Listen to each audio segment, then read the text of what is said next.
नमस्कार, राधे राधे। कैसे हो आप सब? आई होप आप सब अच्छे होंगे। वेलकम टू माई चैनल अनचाही मोहब्बत। फिर बस पार्ट नहीं बोलते, स्टोरी स्टार्ट करते हैं। रिया और रागिनी। सुबह हो चुकी थी।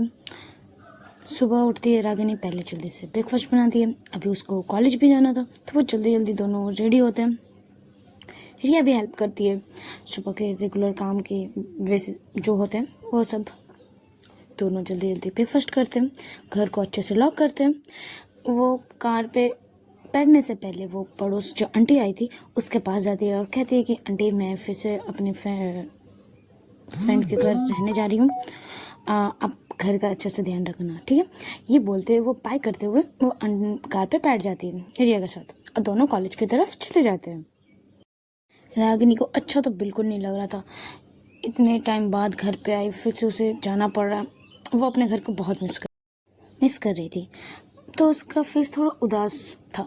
रिया देखती है और कहती है, और जो अपना ड्राइव कर रही थी राइट हैंड से और लेफ्ट हैंड रागिनी के हाथ को होल्ड करती है और कहती है आप उदास मत हो, हम फिर से आ जाएंगे कभी। रागिनी कहती है और वो चुपचाप बैठी थी, शांत थी एकदम। रिया समझती थी तो उसे ज़्यादा कुछ कहती नहीं है और रिया कार ड्राइव करने लगती है। कुछ देर बाद कॉलेज पहुंच जाती है। गेट के सामने ही रागिनी मना करती है कि प्लीज़ मुझे पहले ही छोड़ दो, बट रिया नहीं मानती, उसको गेट के सामने ही उतारती है। रिया कार लेके पार्किंग एरिया पे चली जाती है। रागिनी वहीं उतर स्टाफ रूम की तरफ चली जाती है। वहाँ देखती है मीरा बैठी हुई है और उसी का वेट कर रही थी। रागिनी आती है, अपने टेबल जहाँ वो बैठती है वहाँ बैठ जाती है, बैग सारे रखती है। और मीरा तभी आती है और कहती है पता क्या चल रहा है और तेरा मुंह इतना उतरा हुआ क्यों है? मीरा कहती रागिनी कहती है कि कुछ नहीं, बस आज घर से आई हूँ ना तो घर की बहुत याद आ रही है। इतने दिन नहीं गई थी तो थोड़ी थोड़ी याद आ रही थी, बट कल वहीं थी, आज बहुत ज़्यादा याद आ रही है, मम्मी की भी, पापा की भी और अन्नू की भी। मीरा उसे शांत करती है कि देख सब ठीक हो जाएगा, आंटी ठीक हो जाएगी, तो ज़्यादा उदास मत हो, ठीक है। तो दोनों इधर उधर की बातें करने लगते हैं। मीरा उसे डाइवर्ट करने की कोशिश करती कि ज़्यादा वो घर को मिस ना करे और उदास ना रहे। मीरा को भी अच्छा नहीं लगता कि रागिनी उदास रहे, उसके साथ मस्ती मजाक करे, उसे वो अच्छी लगती है। तो दोनों ऐसे बातें करने लगते हैं। कुछ देर बाद क्लास लेने के टाइम हो जाती है। रागिनी अपने क्लास लेने चली जाती है, लेक्चर, और मीरा भी। आज रिया अपनी क्लास में ही अपने लेक्चर अटेंड कर रही थी। जब जैसे ही रागिनी क्लास लेने के लिए एंटर करती है तो वो सारे बच्चों को देखती है एक बार पूरे ध्यान से कि कहीं रिया तो नहीं है, बट आज रिया नहीं होती। रागिनी को अच्छा तो लगता है कि चलो रिया अपनी लेक्चर ले रही है, बट उसे ये थोड़ी अजीब अच्छी भी नहीं लग रही थी। आज क्लास उसे खाली खाली सा लग रहा था। कल उसे पढ़ाने में भी मज़ा आ रहा था। रागिनी उसे रिया उसे देख रही थी, उसे उसे अच्छा लग रहा था, बट आज रिया नहीं है तो वो उसे बहुत मिस कर रही थी। आज क्लास अलग सी सन्नाटा सा लग रहा था उसे, बट उसे तो लेक्चर लेना ही था, तो वो ऐसे ही लेक्चर लेती है, सबको समझाती है, बट आज वो उदास टाइप थी, ज़्यादा अच्छे से वो समझा नहीं पाई। जिसका माइंड बार बार डाइवर्ट हो रहा था रिया की तरफ कि रिया लेक्चर ले रही है कि नहीं लिया, रिया फिर से उस रूम पे सिगरेट तो नहीं पी रही है, रिया कहीं ग्राउंड पे बैठी तो नहीं है। बस उसके दिमाग में वही सारी बातें चल रही थी। जैसे तैसे वो क्लास ख़त्म करती है, वो फिर स्टाफ रूम की तरफ नहीं जाती। अभी कुछ क्लास नहीं लेना था, वो अभी फ्री पीरियड था इसका। वो पहले जाती है कॉमर्स के एरिया पे, वहाँ जाती है, सब क्लास पे देखती है कि रिया है कि नहीं। जब वो लास्ट पे बैठी हुई रिया को देखती है, वो पढ़ाई में फोकस है, तो रागिनी को कहीं ना कहीं अच्छा लगता है कि चलो रिया अब पढ़ाई कर रही है फोकसली, अच्छी बात है। तो वो उसे ज़्यादा डिस्टर्ब नहीं करती, वो वहाँ से अपने स्टाफ रूम की तरफ चली आती है। आज उसको ज़्यादा पीरियड था नहीं तो वो बहुत बोर हो रही थी। आज उसे अच्छा नहीं लग रहा था। उसे रिया के साथ अब टाइम स्पेंड करने की इतनी ज़्यादा आदत लग चुकी थी कि कुछ मिनट की दूरी भी उसे जैसे लगती थी बहुत दिनों से नहीं मिले हैं, बहुत दूर हो चुके हैं, उसे वैसी वाली फीलिंग आ रही थी। बट अभी तो रिया लेक्चर ले रही है, वो उसके पास जा नहीं सकती थी। जैसे तैसे कॉलेज ख़त्म होता है। कॉलेज खत्म होता है। रिया कार लेके बाहर वेट कर रही थी रागिनी का। रागिनी आती है, कार पे बैठती है, थोड़ी दूर जाती है, मतलब कॉलेज से थोड़े से दूर जाती है। रागिनी कहती है कार रोको। रिया कंफ्यूज होती है, बोले क्या हुआ, सब ठीक है ना। रागिनी कहती है कार रोको। तब रिया को रोकना ही पड़ता है कार। वो जब रोकती है, रागिनी अपनी सीट बेल्ट खोलती है और उसे झपट से उसको हक कर लेती है, बहुत टाइट हक करती है। रिया थोड़ी सी कंफ्यूज होती है, उसे भी बैक हक करती है, उसके बैक को रब करती है। रिया पूछती है कि आप ठीक हो, किसी ने कुछ कहा क्या, अब बताओ तो सही। रागिनी कहती नहीं, किसी ने कुछ नहीं कहा, बस मुझे तुम्हें हक करने का बहुत देर से मन कर रहा था, तो बस मैं नहीं कर सकती हक। रिया कहती मैंने कब कहा, आप मुझे जब चाहो हक कर सकते हो, आप तो चाहो तो कॉलेज में बता सकते थे, मैं कॉलेज में भी आपको हक करने देती, या फिर मैं हक कर लेती आपको। रागिनी कहती है कि कॉलेज में नहीं कर सकते ना। रिया कहती मैं कर सकती हूँ, आप नहीं कर सकते। तो ऐसे बातें करने लगती है और रिया रागिनी छोड़ती ही नहीं, उसे बहुत टाइटली हक करती है। रिया को थोड़ी सी अजीब तो लगती है कि सडन रागिनी मुझे इतनी टाइट हक करी, कभी ऐसे हक करती नहीं है जल्दी से, और बहुत परेशान भी है। तब वो पूछती है कि रागिनी मैम आप सब ठीक है ना, आपको कुछ प्रॉब्लम है तो आप मुझे बता सकते हो, कुछ भी अगर प्रॉब्लम हो, किसी ने कुछ कहा, आप मुझे बता सकते हो, मैं इतनी तो आपकी क्लोज हूँ ना, जो आप कुछ भी फील करो, कुछ भी बुरा हो, अच्छा आप मुझे बता सको। रिया थोड़ी सी दूर होती है और कहती ऐसी कोई बात नहीं है, बस आज कुछ बेचैनी सी लग रही है, ऐसा लग रहा है कुछ तो होने वाला है, कुछ अजीब सा होने वाला है, तो बस मैं अपने आप को शांत करने के लिए तुम्हें हक कर रही हूँ। रिया भी समझती है, तो वो थोड़ी सी दूर जब हुई थी रागिनी, बट इस बार रिया उसे अपनी तरफ थोड़ी सी खींचती है और उसे टाइटली हक करती है कार के अंदर ही। दोनों ऐसे बहुत देर तक हक किए हुए थे, ना रिया छोड़ रही थी ना रागिनी, बट अब दोनों को घर भी जाना था। रागिनी थोड़ी सी पीछे होती है, अपनी सीट बेल्ट पहनती है और बोलती है चलो घर चलो। रिया पूछती है कि हॉस्पिटल नहीं जाना। रागिनी कहती कि आज नहीं जाते, कल जाएंगे, ठीक है, चलो घर चलो। रिया को भी थोड़ी सी अजीब तो लग रही थी आज रागिनी का बिहेवियर, कुछ वो बहुत ज़्यादा बेचैन सी है आज, उसके फेस में वो स्माइल नहीं है और बहुत बेचैन सी है, कुछ घबराई सी हुई है, तो वो भी ज़्यादा कुछ कहती नहीं। रिया फिर ड्राइव करती है और घर की तरफ चले जाती है बहुत स्पीड से। दोनों घर पहुंचते हैं।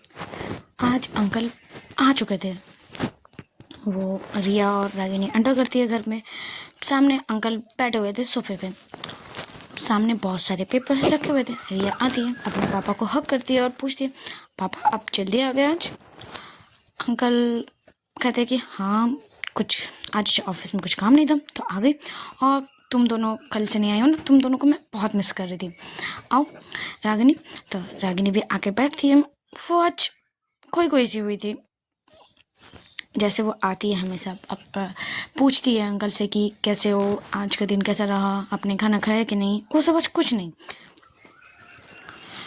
अंकल कहते हैं अंकल पहले रागिनी की तरफ देखते हैं, फिर रिया की तरफ देखते हैं और कहते हैं कि रागिनी बेटा को क्या हुआ है आज, रागिनी बेटी इतनी खोई सी क्यों है। रिया कहते हैं पता नहीं पापा, आज रागिनी में थोड़ी खोई सी है। तब अंकल ही पूछते हैं रागिनी बेटा तुम ठीक हो, तबीयत वगैरह सब ठीक है। रागिनी कहती है हाँ पापा जी सब ठीक है। आप ठीक हो, आप आज ऑफिस से जल्दी आ गए। तो वही कहते हैं कि सोचा आज लंच हम साथ में करें, इसलिए आज जल्दी आ गई, चलो लंच करते हैं। तो रिया और रागिनी अब रूम चले जाते हैं फ्रेश होने, हाथ मुँह धोने अच्छे से, और फिर दोनों एक साथ ही नीचे आते। डाइनिंग टेबल पे तब तक खाना लग चुकी थी। अंकल बैठे हुए थे, डाइनिंग टेबल पर बैठ चुके थे। दोनों आते हैं, बैठते हैं, खाना सर्व किया जाता है और तीनों खाने लगते। खाते खाते भी अंकल बातें कर रहे थे कि घर पे गए, इतने दिनों बाद घर गए तो कैसा लग रहा है, ये सब घर को बहुत मिस कर रही हो क्या, इसलिए आज तुम इतनी उदास हो, वही सब बातें कर रहे थे। रागिनी कहती हाँ पापा जी बहुत दिन बाद घर गए ना, और पापा को देखा ना तो बहुत मिस कर रहे हूँ, बस ये सब बोल रहे थे। तीनों का खाना हो जाता, दोनों ऊपर जा ही रहे थे, रागिनी और रिया। बट अंकल रोक देते हैं और कहते हैं कि तुम रागिनी बेटा और रिया तुम दोनों नीचे हो, मुझे तुम दोनों से कुछ बातें करनी है। तो दोनों नीचे जाते हैं। दोनों एक दूसरे की तरफ देख रहे थे कि सडन पापा को क्या बातें करनी है। दोनों को सोफे में बैठाए थे, सोफे में बैठो मैं कुछ आती हूँ। तब अंकल जाते हैं रूम पे, बहुत सारे पेपर वगैरह लाते हैं। रिया और रागिनी दोनों कंफ्यूज थे कि इतने सारे पेपर क्या, क्यों। तो रिया पूछती है कि पापा इतने सारे पेपर डॉक्यूमेंट्स क्यों, क्या है। तब अंकल कहते हैं कि मैं सोच रही थी मैं शाम को बात करूंगी, पर जब तुम दोनों आ चुके हो तो मैं बात कर ही लेती हूँ। रागिनी, मैंने एक कॉन्ट्रैक्ट बनाया था कि 2 साल का, ये मैरिज कॉन्ट्रैक्ट 2 साल का रहेगा। ये बस कॉन्ट्रैक्ट था, इसमें शादी हमने रियली करवाई थी, बट फीलिंग कुछ था नहीं। मुझे लगा था अगर तुम दोनों अगर अलग होना चाहो तो अलग हो सकते हो 2 साल बाद। बट अभी मैं देख रही हूँ जैसे तुम दोनों ही अब एक दूसरे से प्यार करने लगे हो, तो इस मैरिज कॉन्ट्रैक्ट की कोई ज़रूरत नहीं है। मुझे लगता है ऐसे। तुम दोनों इसमें कितनी सहमत हो, तुम दोनों बताओ। अगर तुम दोनों चाहो, रागिनी ज़्यादातर तुम, अगर तुम चाहो तो ये मैरिज कॉन्ट्रैक्ट अभी ये कैंसिल हो सकता है। तुम दोनों अब लीगली हस्बैंड मैरिड रहोगे, और ये 2 साल मैरिज जो कॉन्ट्रैक्ट बना था वो मैं कैंसिल कर दूंगी। बात समझ में आई। रागिनी की तरफ वो देखते कहती है। रिया भी रागिनी की तरफ देखती है। रिया को तो बहुत मन था कि हाँ ये कैंसिल कर दो, ये मैरिज कॉन्ट्रैक्ट, इसकी हमें कोई ज़रूरत नहीं है। हम एक दूसरे से प्यार करते हैं, हम दोनों एक साथ हमेशा लाइफ टाइम रहेंगे। ये 2 साल बाद जाना आना ये सब नहीं चाहिए।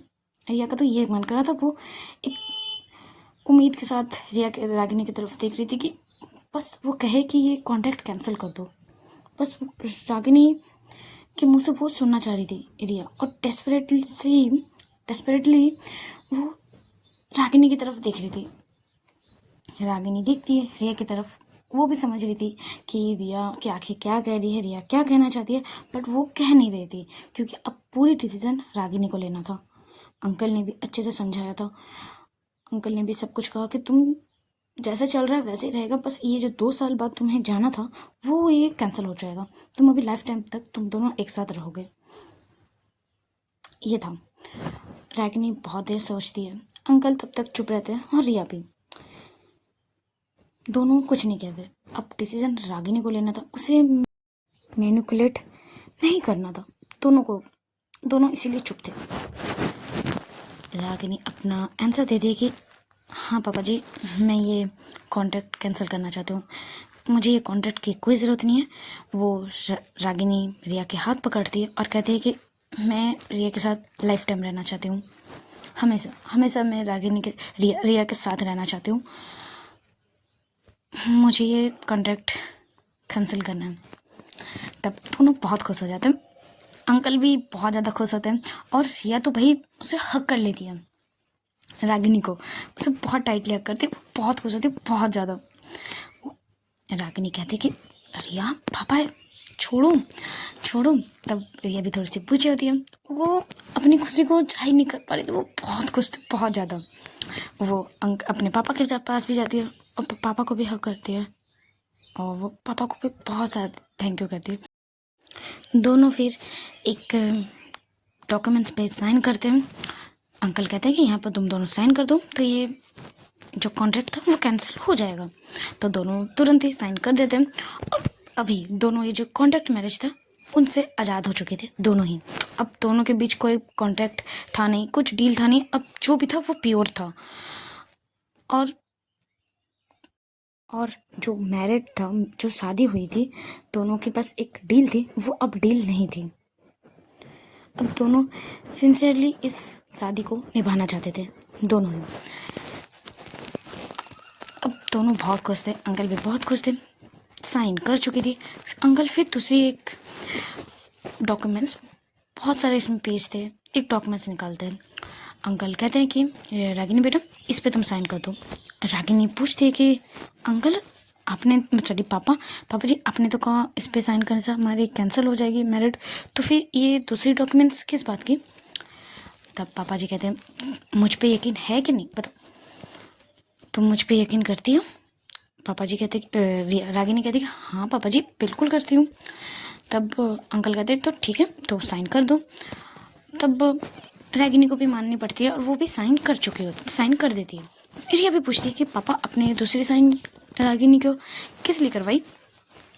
तब उसके पापा कहते हैं कि ये दूसरे जो डॉक्यूमेंट्स थी वो हमारी कंपनी की थी, कंपनी के 20% शेयर मैं रागिनी को दे रही हूँ। ये सुन के रागिनी पूरी शॉक हो चुकी थी कि इतनी बड़ी कंपनी के 20% शेयर उसके नाम कर रहे हैं। रिया बहुत खुश थी, रिया को इसमें कोई प्रॉब्लम नहीं थी। रिया का तो मानना था जो मेरा है वो रागिनी का है, सब कुछ रागिनी का है, तो वो उससे कुछ ऑब्जेक्ट नहीं करती, कुछ नहीं करती, वो तो खुश थी, नॉर्मल थी। बट रागिनी बहुत ज़्यादा हैरान थी कि 20% शेयर। वो पूछती भी कि पापा जी इसकी क्या ज़रूरत है, मतलब क्यों, आपने पहले क्यों नहीं बताई। उसके पापा जी कहते हैं कि अगर मैं पहले बोलती कि ये कंपनी के 20% शेयर जो मैं तुम्हारे नाम पे कर रही हूँ यहाँ पे साइन करो, तो तुम बिल्कुल नहीं करती, मुझे पता ही है, इसीलिए मैंने कहा, इसीलिए मैंने पहले तुमको साइन करवाई, इसके बाद कहीं इसके बारे में मुझे और कुछ बातें करनी नहीं करनी, ठीक है। ये मैंने बहुत सोच समझ के ये डिसीज़न लिया।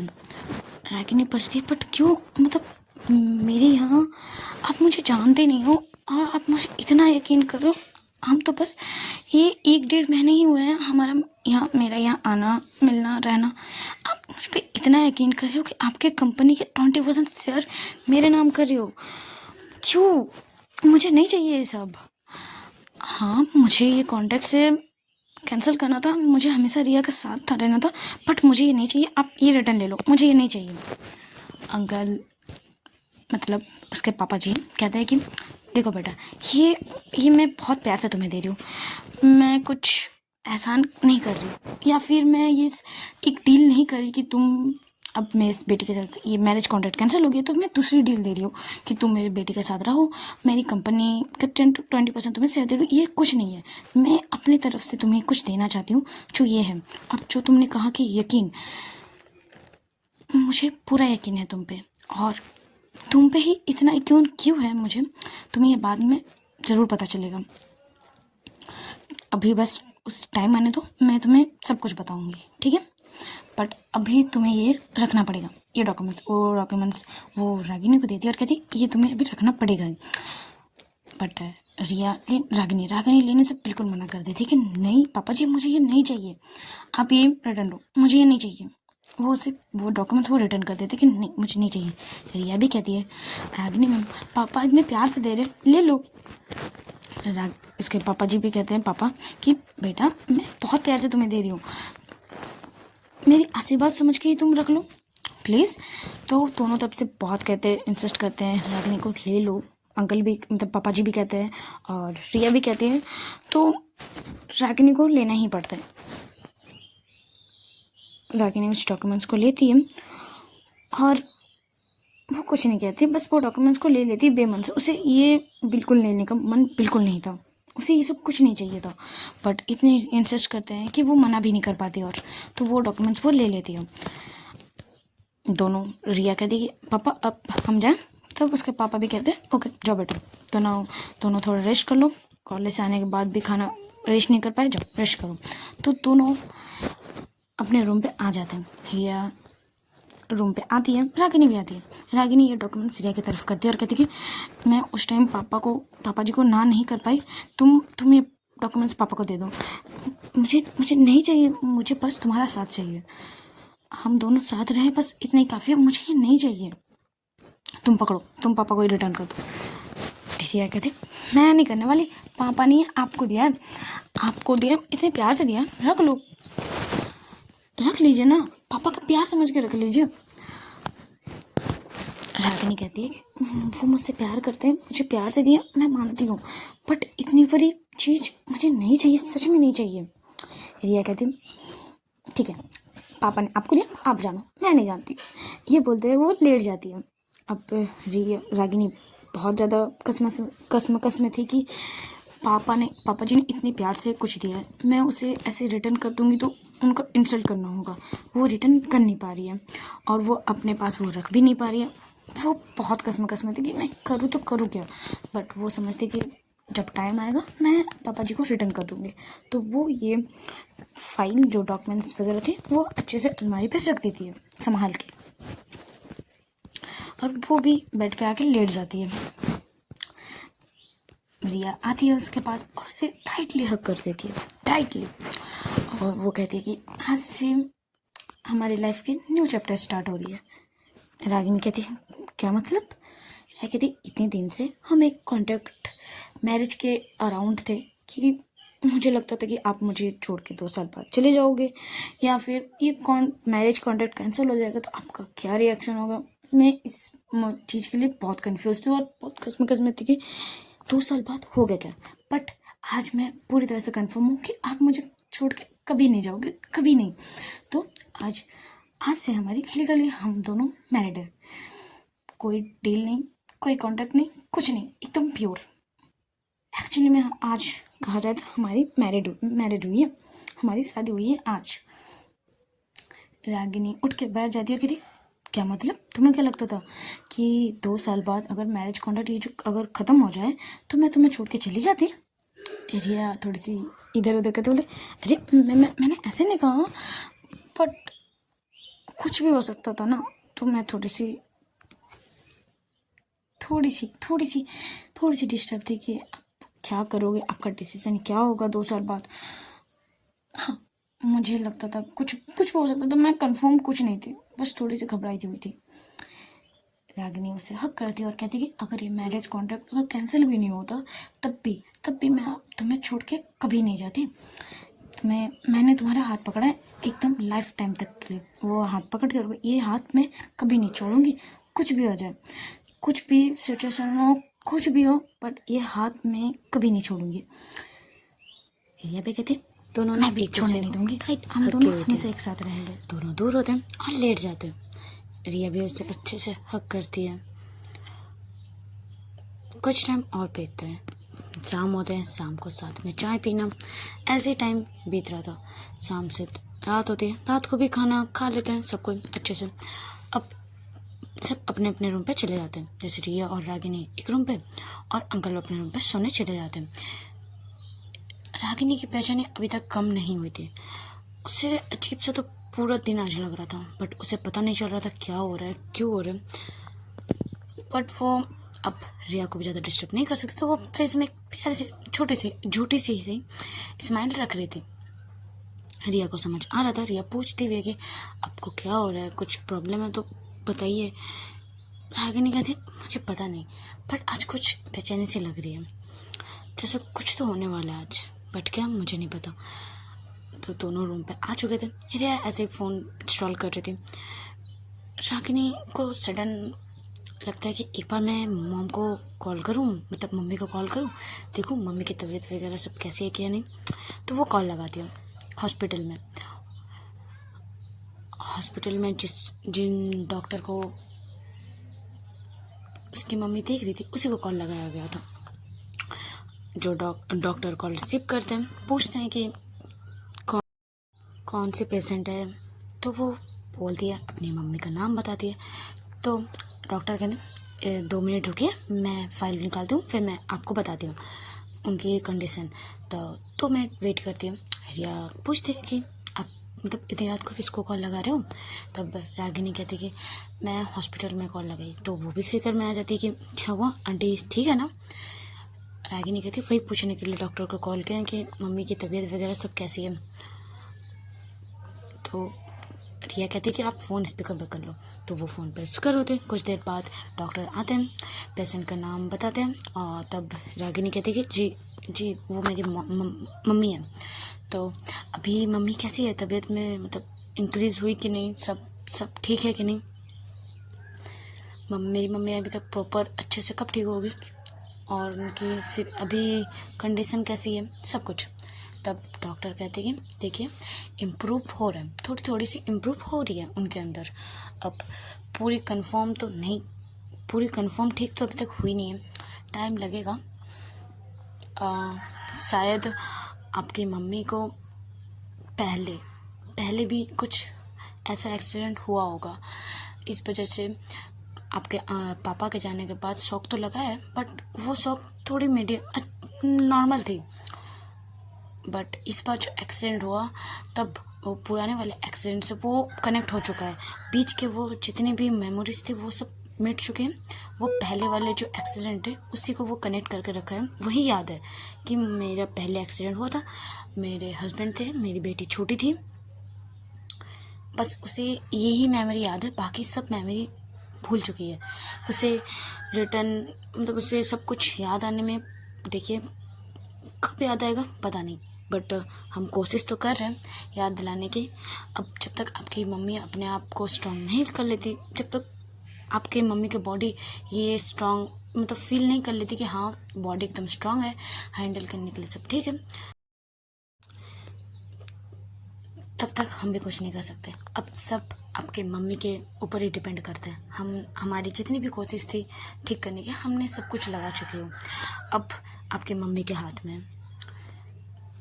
रागिनी थोड़ी सी इमोशनल तो होती है, बट वो पूछती है कि अभी मम्मी कैसी है, अभी तो ठीक है ना। तो डॉक्टर कहते हैं कि हाँ आपकी मम्मी अभी बिल्कुल ठीक है, अभी सो रही है, दवाई दे चुके हैं, अब सो रही है अभी। ये सुन के रागिनी को कहीं ना कहीं अच्छा लगता है, तो वो कॉल कट कर देते हैं। रिया भी उसे हक करती है, रिया भी सब सुनी थी, रिया भी उसे हक करती है और कहती है कि देखो देखिए ज़्यादा फिक्र मत कीजिए, आंटी जल्दी से ठीक हो जाएगी, हम सब आंटी के पास है ना, ठीक ना, आंटी को सब कुछ याद आ जाएगा, आप अनु सब कुछ याद आ जाएगा, और आप भी सब आप जैसे पहले थे, आप आंटी जैसे पहले थी वैसे ही हो जाएंगे, आप फिक्र मत करो, सब ठीक हो जाएगा।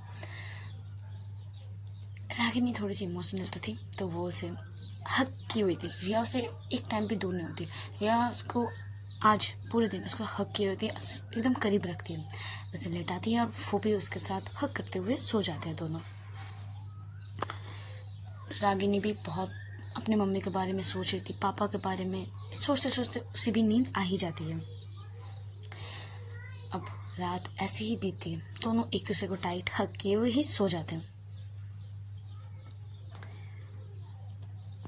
दोनों सो रहे थे, करीब 3 बजे रागिनी की फ़ोन कंटिन्यू रिंग हो जा रही थी। एक बार रिंग होती है, 2 बार रिंग होती है, 3 बार रिंग होती है। रिया की नींद इससे फ़ोन के रिंग से टूटती है, सोचती है अभी तक सुबह नहीं हुई, कौन कॉल कर रहा है। तो वो इसकी आवाज़ से रिया भी उठ जाती है, सॉरी रागिनी भी उठ जाती है। क्या हुआ, तुम सुबह सुबह अलार्म बजा के रखी हो क्या, देखो अभी तक पूरी तरह से सुबह भी नहीं हुई है। रिया कहती मैंने अलार्म नहीं बजाया, देखिए आपका फ़ोन रिंग कर रहा है। तो रागिनी नींद की हालत में अपना फ़ोन ढूंढती है, उसे मिलता है, वो कॉल रिसीव करती है। वो नंबर भी नहीं देखी थी, नींद पूरी आंखों में था, आंखें एकदम छोटी छोटी सी थी। कॉल रिसीव करते हैं और सामने से आवाज़ आता है, रागिनी की मॉम का पेशेंट जो थी कृति, वो अभी प्रॉपर ठीक हो चुकी है, वो आपको बुला रही है, उन्हें सब कुछ याद आ चुका है। रागिनी को बुला रही है, क्या आप रागिनी हो, आप उनके घर से हो, तो आप अर्जेंटली हॉस्पिटल आ जाइए। ये जब सुनती है रागिनी, उसकी जो नींद थी वो उड़ जाती है, वो उठ के बैठ जाती है और वो फ़ोन की तरफ देखती है और सोचती है जो मैंने सुना वो सही है या फिर मैं अभी भी नींद में हूँ। तो वो फिर से अच्छे से कान फ़ोन लेती है और कहती है अब पेशेंट कृति जी को मतलब प्रॉपर अच्छे से सब कुछ याद आ चुका है, सब कुछ, और वो पहले जैसी हो चुकी है। तब सामने से आता है, जी मैं वही कह रही हूँ, उन्हें सब कुछ याद आ चुका है, वो बार बार रागिनी अनु को बुला रही है, आप उनके घर से हो तो प्लीज जल्दी से आ जाइए। रागिनी जब ये सुनती है वो बहुत खुश हो जाती है, बहुत ज़्यादा। रिया जो नींद में थी, सडन उठने के चक्कर पे जब रागिनी सडन उठी थी और इतनी शॉक हुई थी, चिल्ला के जब कही थी कि सच में, तो वो उसकी भी नींद टूट जाती है और बोलती है रात के 3 बजे कौन कॉल कर रहा है, और रागिनी इतनी एक्साइटेड क्यों हो गई। वो भी उठ के बैठ जाती है और वो पूछती है क्या हुआ, सब ठीक है। तब रागिनी रिया को शोल्डर से पकड़ कर कहती है मम्मी को सब कुछ याद आ गया, मम्मी प्रॉपर ठीक हो चुकी है, मम्मी पहले जैसी हो चुकी है। रिया रिया मम्मी पहले जैसे हो चुकी है। मुझे मुझे अभी हॉस्पिटल जाना है। हॉस्पिटल से कॉल आया था, मुझे अभी अभी जाना है। मम्मी ने रागिनी और अनु मुझे और अनु को बुला रही है। अनु को मैं मुझे अभी हॉस्पिटल जाना है रिया, अभी हॉस्पिटल में जाना है। तो रिया भी खुश होती है। तो रिया भी कहती ठीक है, आप जल्दी से ड्रेस चेंज कर लो। मैं भी कहती हूँ हम अभी निकलते हैं। तो रागिनी भी कहती हाँ हाँ चलिए, चलो हाँ हाँ चलो। आज का पार्ट ही स्टॉप करते हैं। अब नेक्स्ट देखना इंटरेस्टिंग होगा। आंटी को सब कुछ याद आ चुका है, अंकल का डेट का होना, अनु और रागिनी, उसे आंटी को सब कुछ याद आ चुका है। अब नेक्स्ट रिया के साथ क्या होगा देखना इंटरेस्टिंग होगा। तो बने रहिए। अच्छा लगे तो लाइक कमेंट शेयर और सब्सक्राइब जरूर कीजिएगा। Tata bye bye.